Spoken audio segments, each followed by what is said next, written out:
거룩하신 하나님을 사모합니다. 만나기 원합니다. 그 복되신 영광스러움을 경험하기 원합니다. 오셔서 우리 예배를 받아주시고 이곳에 임재하셔서 사랑하는 주의 백성들을 만나주시고 주와 함께하는 천국을 경험하게 하여 주시고 하나님 주시는 하늘의 은혜와 평강으로 사랑으로 생명으로 우리에게 충만히 채워주옵소서. 거룩한 성장의 시간, 만족의 시간, 기쁨과 감사의 시간 될 수 있도록 성령님 이곳에 운행하시고 역사해 주옵소서.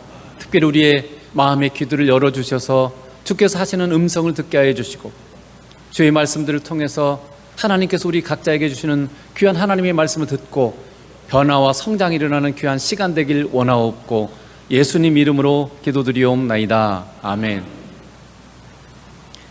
우리가 세상을 살아가다 보면 여러 가지 많은 문제들을 만나게 됩니다.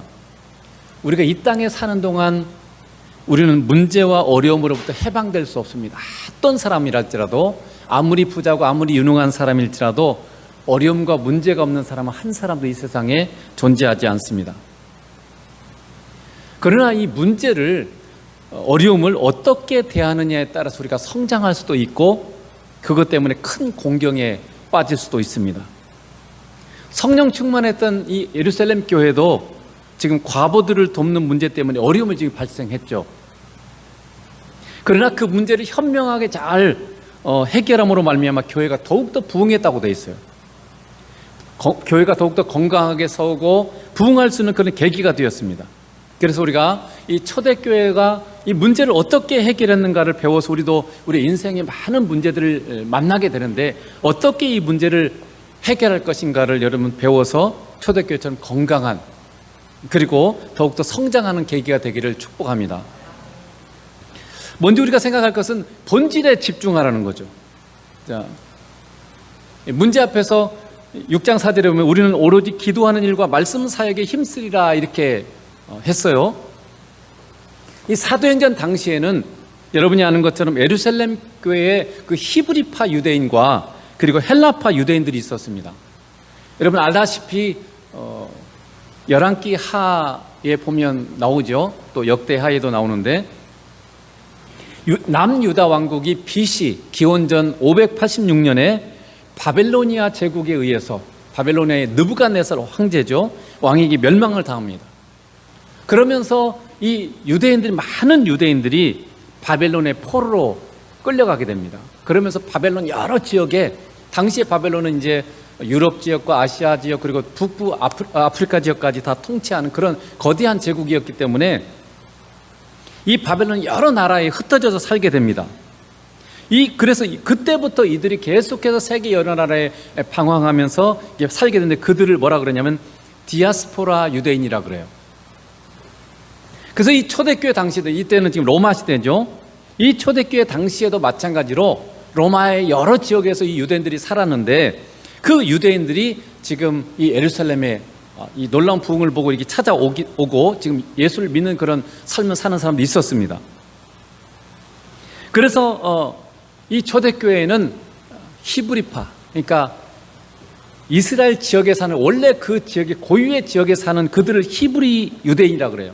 그러니까 히브리 언어를 사용하는 사람들이고 로마로부터 온 이 사람들은 헬라파라고 되어 있는 이 헬라파라는 말이 헬라어, 즉 지금으로 말하면 그리스어죠.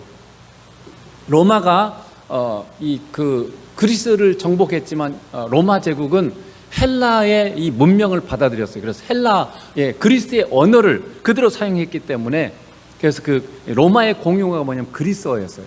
우리 성경에는 헬라어라고 되어 있죠.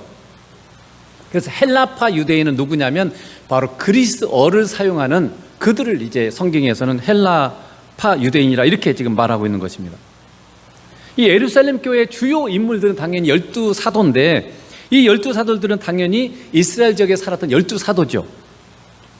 그래서 그들이 다 히브리파 유대인들이었습니다.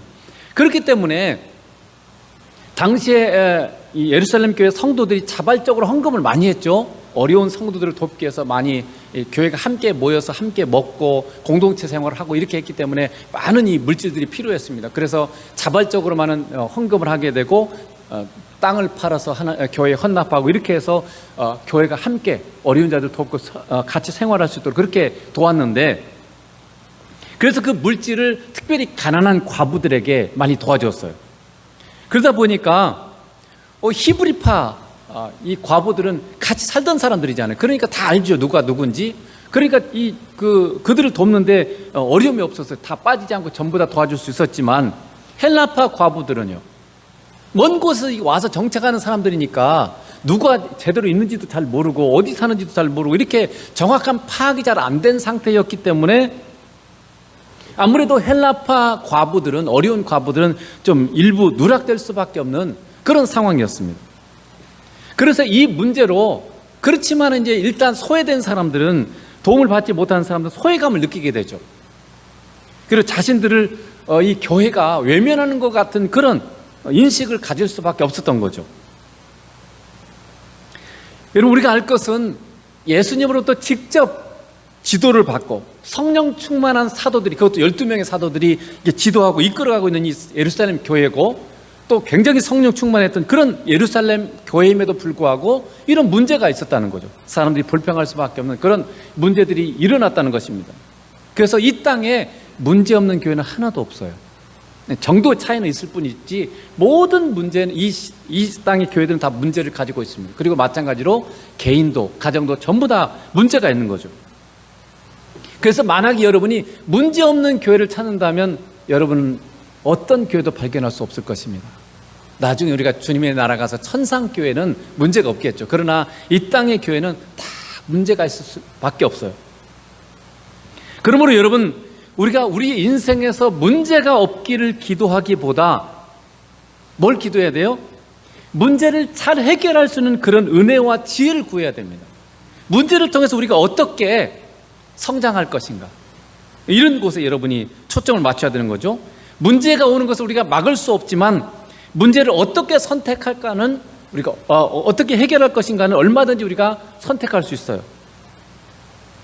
오늘 사도들은 이 어려운 과부들을 구제하는 문제가 발생했을 때 문제를 어떻게 대면했습니까?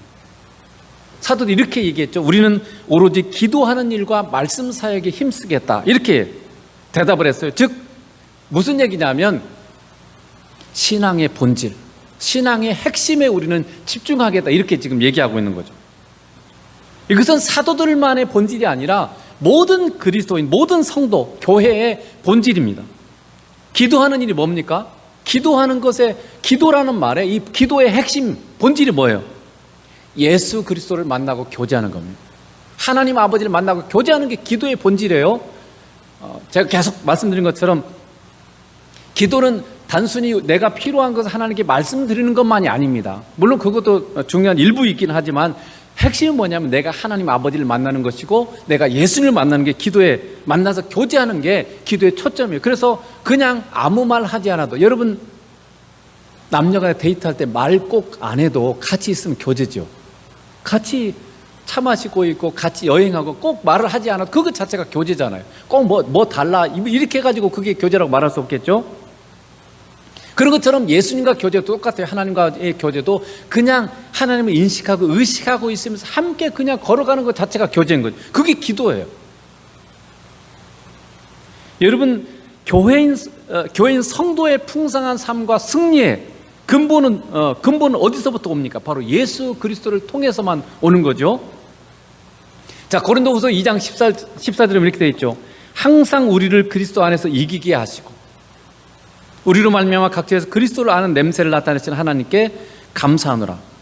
우리는 어디서 이겨요? 항상 이깁니다. 우리는 어떤 문제든지 우리는 항상 이기게 돼 있어요. 근데 어디서 이겨요? 그리스도 안에서. 이걸 놓치면 안 됩니다. 내가 예수님, 그분 안에 있을 때만 우리는 항상 이기게 돼 있어요. 그러나 내가 예수님 안에 거하지 않으면 항상 우리는 문제에 지고 문제에 짓밟히고 문제 때문에 힘들어합니다. 이게 하나님의 말씀이에요. 우리가 문제와 어려움을 이기는 길은 예수 그리스도밖에 없습니다. 문제에도 불구하고 풍성한 삶을 살 수 있는 길은 예수 그리스도밖에 없습니다.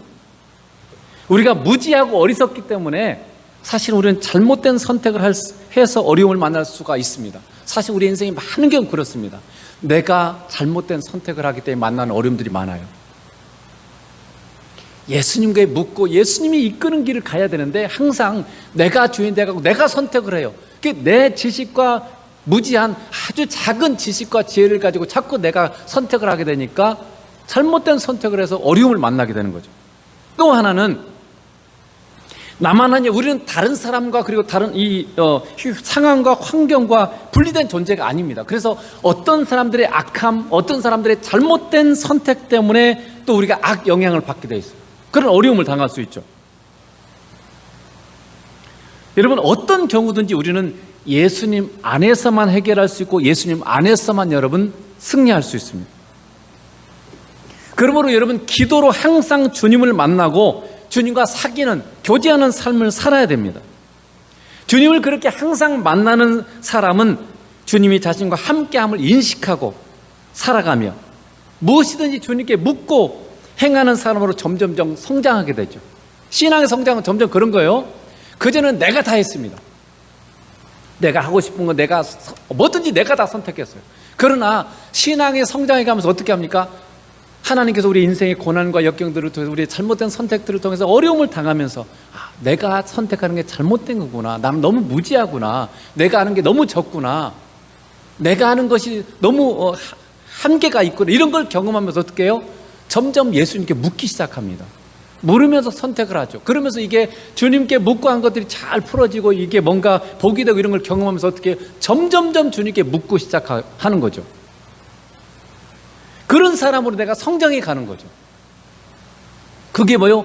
예수님을 나의 주님으로 모시는 삶이에요. 내가 예수님을 영접했다는 것은, 나의 주님으로 영접했다는 말은 내 인생의 결정권을, 선택권을 주님께 드린다는 뜻입니다. 선택은 내가 물론 하죠. 그러나 어떤 길을 선택할지 주님께 물어서 주님이 원하는 걸 선택하는 그런 삶이 바로 예수님을 주님으로 모시는 삶인 거죠. 우리가 주님을 만나고 의지하면 주님께서 행하십니다. 내가 선택하면 내가 해야 돼요. 그러나 내가 주님께 묻고 주님을 의지하면 주님이 행하십니다. 자, 출애굽한 이스라엘 백성들이 애굽의 군대가 뒤쫓아왔을 때 모세가 굉장히 절체절명의 순간이죠. 앞에는 홍해 바다가 있고 뒤에는 지금 애굽 군대가 쫓아오고 좌우로는 지금 산이 가로막고 있고 어디 피할 데가 없는 그런 지금 막다른 골목에 지금 도달해 있는 그런 상황에서 모세가 이스라엘 백성들 이 말을 합니다. 자, 출애굽기 14장 14절에 보면 여호와께서 너희를 위하여 싸우시리니 너희는 가만히 있을지니라. 무슨 말입니까? 하나님께서 어려움 가운데서 우리를 위해서 일하시고 우리를 위해서 싸우십니다. 이게 성경의 선포예요. 내가 주님을 의지하고 내가 주님을 붙들면 하나님께서 우리를 위해서 싸우시고 하나님께서 우리를 위해서 일하십니다. 그러므로 우리가 취할 태도가 있어요. 어려움과 이 힘든 문제들을 만났을 때 여러분, 우리는 두려워하지 말고 잠잠히 주님을 바라보는 거예요. 역대하에도 그런 거 나오잖아요. 여호사밧 왕이 적군들이 확 쳐들어왔는데 어떻게 해요? 오직 주만 바라볼지라. 그러면서 그냥 찬송만 하잖아요. 적이 막 쳐들어왔는데 전쟁 물자를 갖고 뭐 전쟁 도구를 갖고 간 게 아니라 같이 그냥 하나님을 바라보고 찬송해서, 근데 하나님께서 그 적들을 다 자기들끼리 싸워서 다 망하게 만들었죠.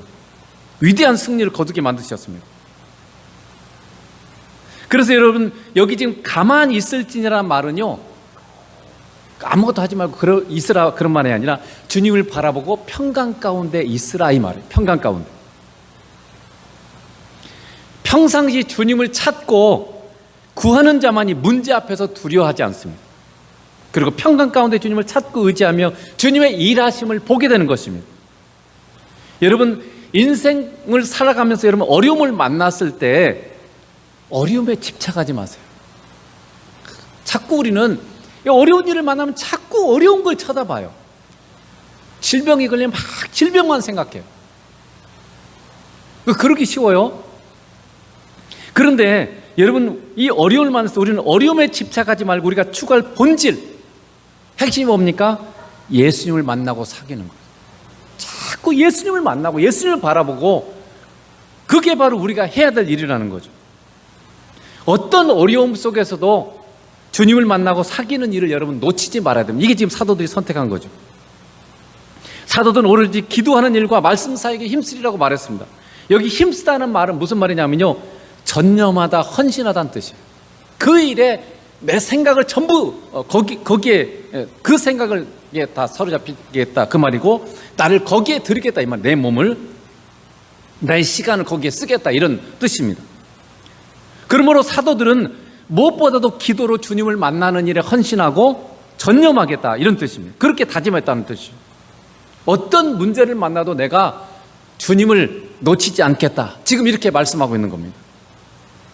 비록 지금 사실 어려운 과부들을 돕는 일이 굉장히 선한 일이잖아요. 좋은 일임에도 불구하고 그것 때문에 절대로 주님을 놓치지 않겠다. 사실은요 여러분, 신앙인들이 나쁜 일 때만 주님을 놓치는 게 아니에요. 사실은 좋은 일 때문에도 주님을 놓치는 경우가 있어요. 선한 일들, 좋게 보이는 일 때문에도 그거 하려고 주님과의 시간을 안 갖는 사람들이 많습니다. 그것은 본질을 놓치는 일이고 나중에 무너지는 일이에요. 무엇보다도 우리가 주님을 놓치지 않고 주님과 함께하는 이 시간을 여러분 결코 놓쳐서는 안 되는 거죠. 여러분, 어려움을 만날수록 주 예수님을 더욱 굳건히 붙들기로 작정합니까? 지금 성령님께서 여러분에게 하시는 말씀이에요. 내가 지금 당하는 어려움 속에서 나는 주님을 굳건히 붙들고 있는 건가? 너는 지금 주님을 굳건히 붙들고 있는 거냐? 지금 하나님께서 여러분에게 질문하고 있는 거죠. 어려운 일뿐만 아니라 여러분이 직장 일을 하는 게 선한 거잖아요. 학생이 공부하는 게 선한 일입니다. 그런데 내가 하는 이 선한 일 속에서 너는 주님을 붙들고 있느냐? 지금 주님이 우리에게 그렇게 질문하고 있는 거죠. 어떤 일이 있을지라도 예수님과 기도로 만나고 사귀는 일을 놓치지 않고 여러분이 있습니까? 문제 자체나 문제를 해결하는 데만 우리가 관심을 둘 것이 아니라 신앙의 본질인 예수님을 더욱 굳건히 기도로 만나고 살기로 결단하는 것이 문제를 대했던 초대교회의 자세였다는 거죠. 또 하나 사도들이 힘쓰겠다고 말하는 말씀 사역이 뭡니까? 말씀 사역은요, 예수 그리스도의 복음을 전하는 거예요. 그런데 여러분, 말씀의 본질도 뭔지 아십니까? 이게 본질, 하나님이 원하는 그 하나님의 의중, 하나님이 진짜로 중요하게 여기는 그것이 본질이에요. 본질은 뭐냐면 그 본래 어떤 상황이나 물질이든 그 본래의 기능, 그걸 역할, 이걸 본질이라고 그래요. 근데 본질의 본질이 있어요. 그건 뭐냐면 하나님의 의중이에요. 만세 전에 세상을 창조하실 때 하나님이 가졌던 의도, 의중, 이게 본질의 본질이에요. 그러니까 이 꽃이 해야 되는 역할이 본질이 있어요. 근데 이 꽃이 그 역할을 하도록 만드신 분이 누구냐면 하나님이세요. 그러니까 하나님이 이걸 창조할 때 하나님이 가졌던 그 생각, 의중, 이게 본질의 본질이에요. 그래서 우리가 말하는 본질이라는 건 뭐냐면 하나님이 영원 전에 가졌던 그 본질, 하나님의 의중, 그걸 알아차리는 게 우리가 뭐냐면 그게 본질을 추구하는 겁니다. 그러니까 말씀의 본질이 뭐냐는 거죠. 하나님께서 왜 우리에게 이 성경 말씀을 주셨냐는 거예요. 자, 요한복음 1장 1절에 이렇게 되어 있죠. 태초에 말씀이 계시니라, 이 말씀이 하나님과 함께 계셨으니 이 말씀은 곧 하나님이시나. 그러니까 태초에 말씀이 계셨나 하셨을 때 이 태초는 창세전을 말해요.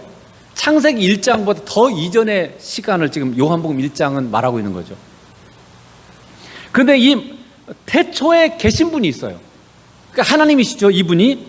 근데 그래서 이 말씀은 곧 하나님이라 말할 때 이분이 누구예요? 예수님을 지금 말하는 거죠. 예수님. 로고스이신 예수님. 예수님이 영원 전에 계셨고 영원 전부터 하나님 아버지 성부 하나님과 계셨고, 그리고 이 예수님이 바로 말씀이신 예수님이 바로 하나님이시다, 이렇게 지금 선포하는 거죠. 그러므로 말씀을 읽는다는 건 뭐냐면 예수님을 만나는 거예요. 그러니까 성경 말씀 우리를 누구에게로 인도하는 거예요? 예수님께로 인도하는 거예요. 여러분이 성경을 읽으면서 내가 예수님을 만나지 못하면 그건 성경 제대로 읽는 게 아니에요. 내가 그러므로 여러분 말씀을 전하는 게 뭡니까? 예수님을 전하는 거죠. 예수님을 만나게 해주는 게 말씀 사역의 핵심이고 본질이에요. 그냥 뭔가 깨달음을 나누고 그냥 좋은 얘기 해주는 게 아닙니다. 예수님을 만나도록 듣는 사람들이 예수님을 만나게 해주는 게 이 설교 사역, 말씀 사역의 본질인 거죠. 핵심인 거죠. 예수님을 만나지 못하면 그건 제대로 말씀을 전한 게 아니에요. 그래서 말씀을 전하는 것은 다른 게 아니라 예수님을 나누는 겁니다. 이 말을 여러분 잘 알아들어야 돼요.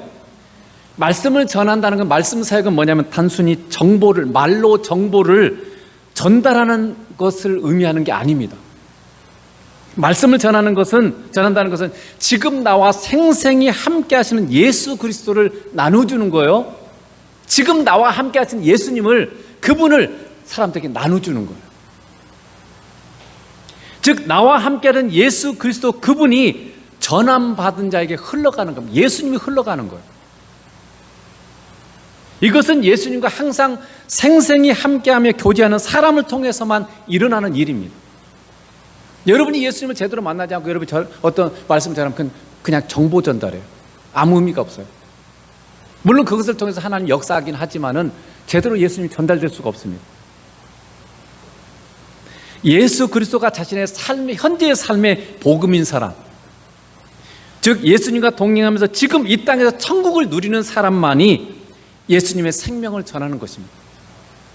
예수님이 이 땅에 오신 이유가 뭡니까? 양인 우리에게 생명을 주시고 풍성한 삶을 주시기 위해서라고 말씀하셨죠. 요한복음 10장 10절에 이렇게 되어 있습니다. 도둑이 오는 것은 도둑질하고 죽이고 멸망시키는 것뿐이요 내가 온 것은 양으로 생명을 얻게 하고 더 풍성히 얻게 하려는 것이다. 양이 누굽니까? 예수님은 우리죠. 예수님이 이 땅에 오신 것은 양인 우리에게, 성도에게 생명, 영생을 얻게 하고 그 영생을 온전히 누리게 하는 거다. 지금 이렇게 말씀하는 거죠. 저기 NI 성경에 보면 and have it to the full 그러죠. 그러니까 이 생명, 영생을 온전하게 누리도록 하는 거다, 이 말이죠. 그래서 여기 생명은 영생을 말해요. 그리고 영생이 뭐라 그랬습니까? 지난번에 말씀드렸죠. 예수님과 함께 영원히 사는 삶을 영생이라고 그래요. 단순히 영원히 안 죽고 산다 그런 말이 아니에요. 지옥에서도 영원히 산다 그랬죠? 예수 안 믿는 사람 지옥 가서 영원히 살아요. 그건 영생이라고 하지 않습니다. 사망이라고 그래요. 성경이 말하는 생명은 영생이고 예수님과 함께하는 삶, 이걸 영생이라고 그래요. 그러므로 이 말씀 뭡니까? 주님이 이 땅에 오신 이유는 주님과 함께하는 천국의 삶을 우리에게 주시는 것이고 그 천국의 삶을 풍성히 우리에게 주시기 위해서 오셨다는 거예요. 그러므로 여러분, 내가 예수님을 믿는다, 내가 예수님을 받아들였다, 이 말은 무슨 말입니까? 내 삶에 천국이 임했고 그 천국을 누리는 삶이 되었다, 그 말입니다. 그래서 여러분이 예수님을 믿고 있는데 여러분에게 질문을 던집니다. 여러분은 예수님과 함께하는 천국의 풍성한 삶을 매일같이 누리고 있습니까? 그게 예수 믿는 거예요. 그 예수 믿고 그냥 교회 왔다 갔다 하고 그냥 성경 좀 읽고 기도하고 그걸 말하는 게 아닙니다. 예수님이 이 땅에 오신 이유는 나에게 천국을, 저 영원한 하나님의 나라인 천국을 이 땅 가운데 내려오신 거, 가져오는 거예요. 내 삶 가운데 주시는 것이 바로 예수님이 이 땅에 오신 이유라고 지금 말하는 거죠. 예수 그리스도를 여러분이 영접함으로 말미암아 천국이 여러분의 삶에 도래했습니까? 예수님이 여러분의 삶의 복음 맞습니까? 내가 예수님 믿었으면 그 하늘의 왕이신, 하늘의 주인 되신 그분이 내 안에 오셨으니까 이게 놀라운 일이 벌어져야 되잖아요. 복음이라고 그랬죠. 예수님 복음이죠.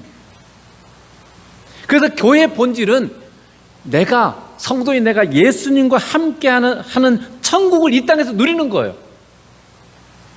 그리고 이 땅에 불행하게 사는 사람들에게 천국을 주시는 그 예수님을 나눠주는 게 이게 복음 사역이고 말씀 사역인 거예요. 그게 전도인 거예요. 그래서 예루살렘 교회는 문제 앞에서 이 본질적인 사명, 그것에 집중하기로 선택한 겁니다. 여러분도 똑같이 우리의 삶 가운데 어떤 문제를 만날 때 문제 빨리 해결해 주세요. 그것 자체를 위해서 하나님 우리 인생 가운데 문제를 허락하신 게 아닙니다. 그 문제를 통해서 우리가 더 주님을 깊이 만나서 이 본질적인 부분에 집중할 수 있도록 하시기 위해서 그걸 허락하신 거라, 이 말이죠. 두 번째는 사람을 세우고 살리는 겁니다. 자, 6장 3절에 보면 형제들아 너희 가운데서 성령과 지혜가 충만하여 칭찬받는 사람 7을 택하라. 우리가 이 일을 그들에게 맡기고 라고 말하죠. 예루살렘 교회가 초기에는 어려운 과부들에게 음식을 나눠주는 일도 누가 했겠습니까? 사도들이 했어요. 처음에는 사도들이 다 했습니다. 그러나 성도의 수가 많아지면서 사도들만으로는 이 일들을 다 감당할 수가 없었습니다. 그래서 점점 사람 5,000명, 3,000명이 막 회개하고 돌아왔잖아요. 그거 어떻게 다 감당해요? 12명이. 그래서 헬라파 과부들을 다 파악하는 것도 어렵고 그들을 제대로 돕지 못하는 그런 문제가 발생한 거죠. 그래서 이 문제를 해결하기 위해서 사도들이 한 게 뭡니까? 성령과 지혜가 충만해 칭찬받는 사람 7을 택하라. 성도들을 보고 택하라 그랬어요. 그래서 교회도 안수집사, 장로, 권사 세울 때 선거하잖아요. 성도들이 마음에 들어하는 사람, 성도들이 선택하는 거예요. 성도들이 선택한 사람을 사도들이 안수해서 그냥 세울 뿐이에요. 그러니까 이 성도들에게 이 선택을 받는다는 말이 무슨 말이에요? 칭찬받는. 이렇게 킹제임스 버전에서는 그게 정직한 사람, 진실한 사람 이렇게 돼 있어요. 그러니까 사람들이 인정받을, 사람들로부터, 다른 성도로부터 인정받는 사람이 누구겠습니까? 진실한 사람, 믿을 수 있는 사람, 정말 좋은 사람, 정말 선하고 사랑이 넘치는 사람, 그런 사람을 지금 택하라고 되어 있죠. 그런 사람들이 교회 리더가 될 때 교회를 잘 하나님의 은혜로 이끌어가죠. 근데 성격이 모나고 욕심이 있고 이런 사람이 만약에 교회 리더가 되면 어떻게 되겠습니까? 잘못된 길로 인도하게 되면 많은 사람을 시험에 들게 만들고 실족하게 만든 그런 결과를 초래할 수밖에 없겠죠.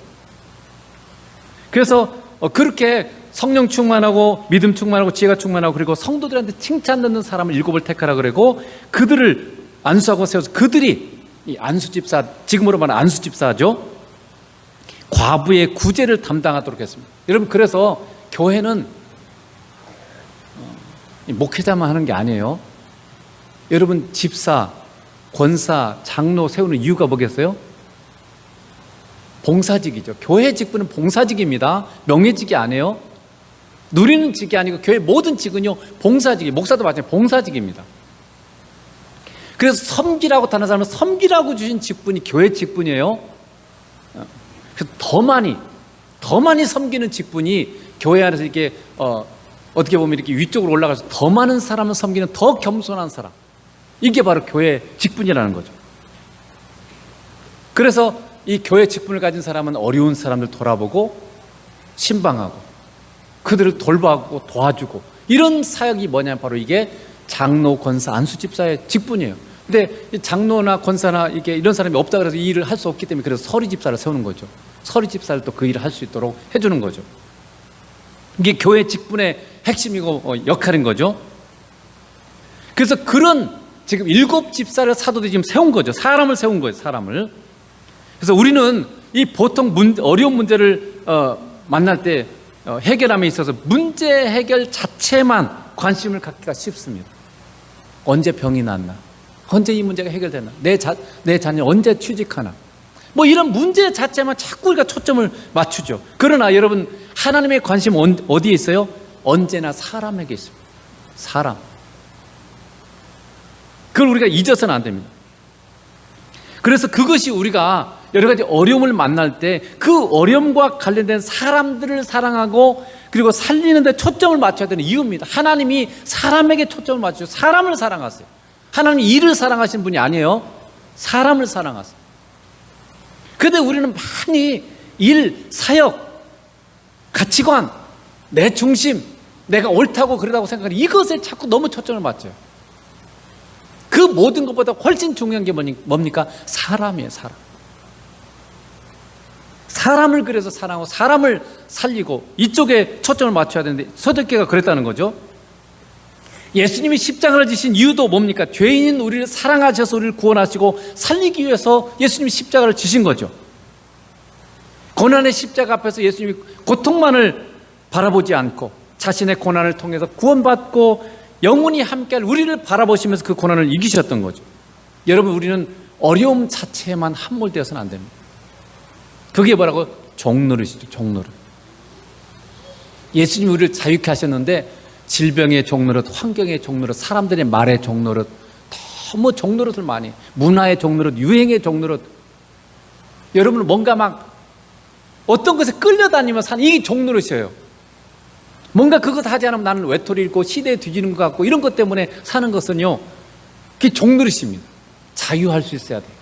나만의 가치, 나만의 자존감, 하나님의 자녀라는 이 영광스러운 자존감이 있으면요, 그런 것에 대해서 전혀 끌리지 않아요. 진짜 부자들은요, 그런다 그래요.